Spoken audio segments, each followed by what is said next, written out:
Ada 4 negara yang hebat di dunia ini yang memikirkan tentang bulan. Yang pertama Amerika Serikat, memikirkan bagaimana bisa tinggal menetap di bulan. Yang kedua Rusia, memikirkan bagaimana bisa hidup di bulan. Dan yang ketiga India, memikirkan bagaimana bisa bikin film di bulan. Yang keempat terakhir Indonesia, memikirkan bagaimana bisa bertahan hidup dari bulan ke bulan.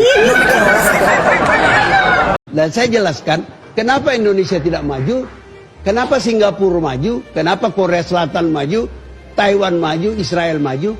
Karena ada yang mereka takuti. Taiwan takut sama Cina, daratan. Korea Selatan takut sama Korea Utara. Singapura takut karena dia adalah mayoritas orang Tionghoa di tengah lautan Melayu. Israel takut dia berada di tengah lautan Arab. Kalau dia nggak hebat, ya dikeremus. Indonesia, Tuhan pun tidak ditakuti. Ya. Jadi kalau Anda mau tanya kenapa nggak maju kita, Tuhan pun tidak ditakuti. Coba lihat orang yang masuk KPK. Semua pernah disumpah di bawah kitab suci atau berpegang pada Bible. Sudah itu dia langgar, dan dia tidak takut sama Tuhan. Satu bangsa yang tidak ada yang ditakuti tidak akan maju. Itu kira-kira. Assalamualaikum. Saya katakan kepada Anda, walaupun mungkin ada yang tidak setuju dengan kalimat saya, carilah uang yang sebanyak-banyaknya. Kenapa?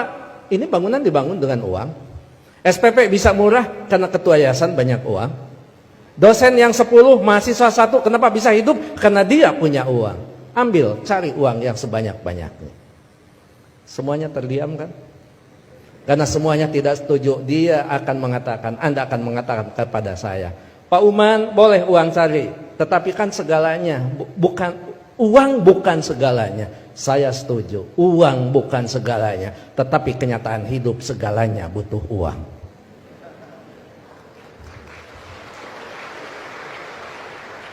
Gak mungkin beribadah haji kalau tidak punya uang.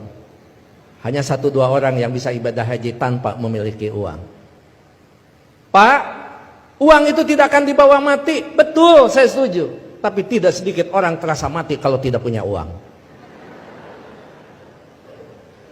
Pak, uang itu hanya akan menjadikan masalah. Setuju, tapi banyak masalah yang harus diselesaikan dengan uang. Pak, kalau sudah cinta, nggak ada urusan uang. Betul, tapi kalau cinta ada uang, itu lebih indah. Artinya apa? Kita bukan memandang enteng tentang uang. Yang terpenting cari uang yang sebanyak-banyaknya dengan cara yang halal, dengan cara kejujuran, dengan tidak menyalahgunakan kewenangan, maka baru di situ dikatakan uang akan tepat berada di orang yang tepat, maka uang itu hakikatnya akan menjadi keberkahan bagi semua umat. Yang terakhir saya ingin sampaikan, tidak ada kesuksesan tanpa kerja keras, tidak ada kesuksesan tanpa perjuangan, dan tidak ada kesuksesan tanpa dorongan doa dari kedua orang tua kita. Duit setengah mati gue nyari lo duit lo. Sore, pagi, siang, malam, peras keringat, banting tulang kaki jadi kepala, kepala jadi kaki, nyariin lo duit.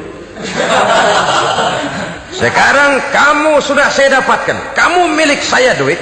Karena kamu milik saya, jadilah kamu budak saya. Jangan saya yang jadi budak kamu. Nah, ini idealnya.